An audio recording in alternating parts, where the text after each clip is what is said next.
Hello, everybody, and welcome back to the Eternal Ride.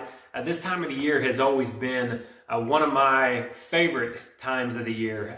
Going back to whenever I was a kid, in the fall, Friday nights meant football games. Got to go out and smell the fresh cut grass. I was always fired up about that. We didn't have turf fields back then, so we were on the fresh cut grass, and I loved that. I loved spending time with my buddies out there competing on a football field.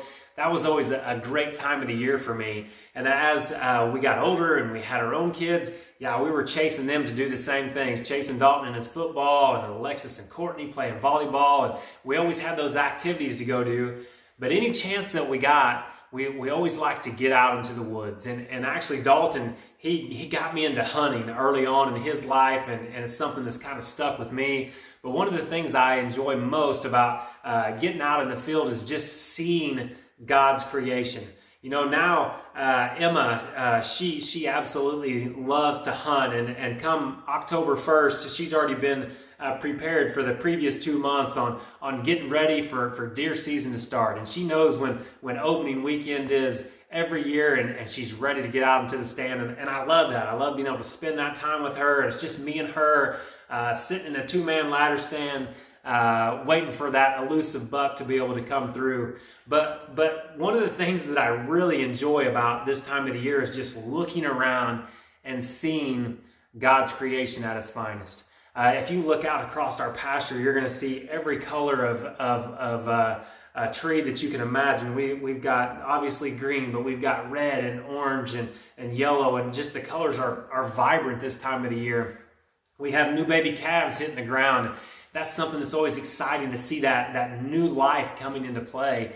And really, if you look around outside, it's impossible to deny God's existence. I mean, this stuff doesn't just happen by accident. It was created to be that way. And ultimately, it was created for us. And that's how awesome God is. He built all this beauty around us for us to be able to enjoy.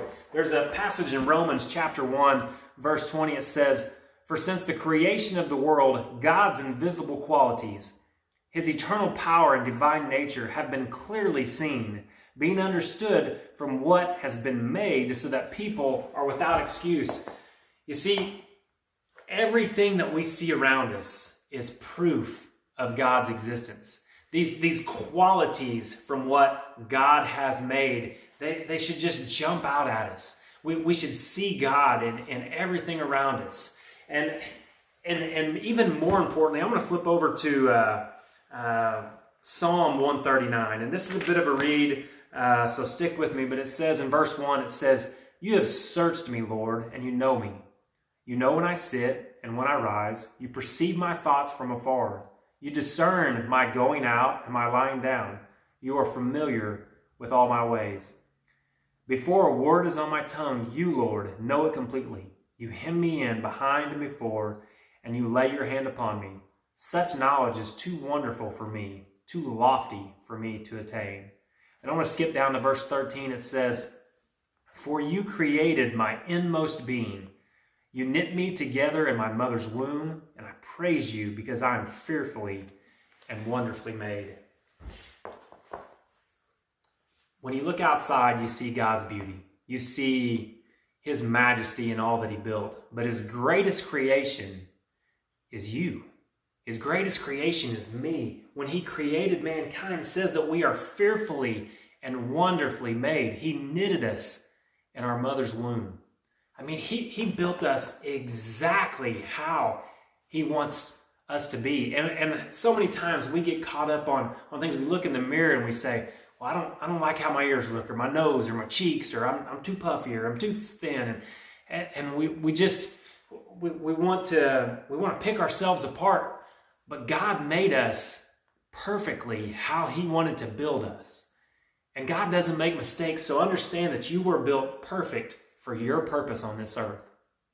And when we look around, we see God's beauty and what He's done for us. Everything that surrounds us, it's truly awesome, but it's nothing compared to what He did when He sent His Son to this earth. I want you to think about Him fearfully and wonderfully making us. What did He make us to do?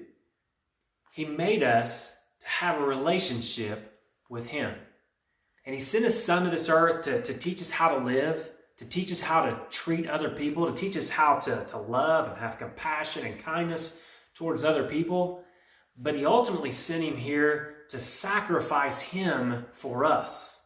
And when God was fearfully and wonderfully making you, he was doing that so he could save you.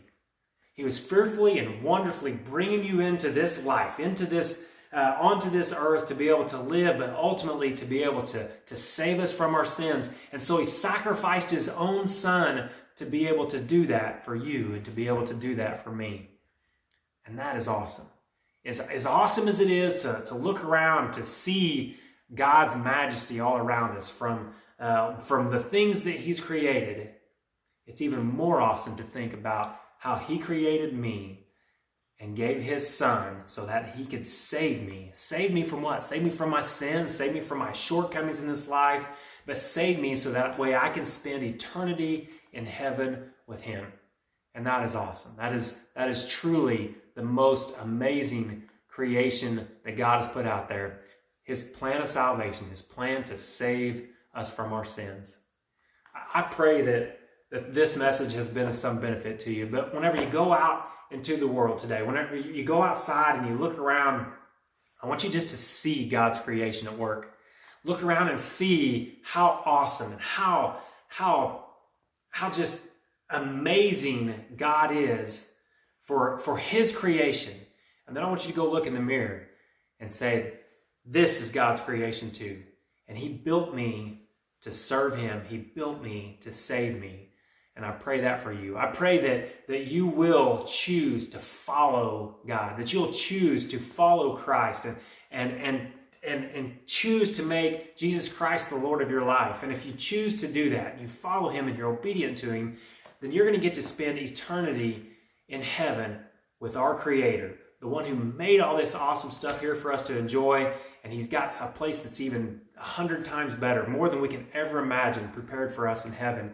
And I pray that you're there someday. I hope that this has been a blessing to you. And until next time, I do hope that you're blessed in all that you do.